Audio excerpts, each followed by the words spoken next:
অকলে অকলে বহি কাৰ কথা ভাবি আছ? আহি গ'ল ন আকৌ কামোৰ দিবলৈ। মই মানে কামোৰ? হ'ব যা, বেয়া পাইছ যদি যাওঁগে। এই ৰচোন, তই কাষত থাকিলে ভাল লাগে।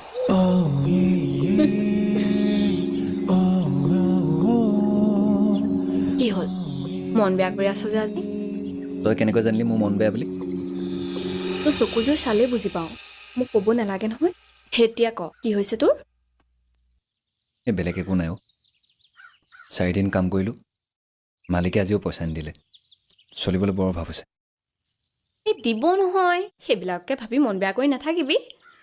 তই নুবুজিবি অ'। সেই ঘৰ চলাজনে বুজি পায়।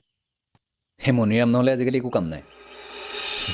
কেতিয়াবা ভাবোঁ জানো, মানুহ হ'লে একেবাৰে ধনী হ'ব লাগে, নহ'লে একেবাৰে দুখীয়া। কিন্তু মধ্যবিত্ত হৈ জন্ম নোলোৱাই ভাল।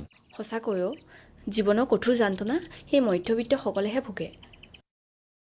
পিছে মোৰো কেতিয়াবা ভয় এটা হয়। বাইচেন্সৰ লাইচেন্স নাই, মাৰে যদি টপাংকল পালে তোক বিয়া দি দিয়ে। মই আকৌ যাবও লাগিব নহয়। তই চাগে এনেও যাবি।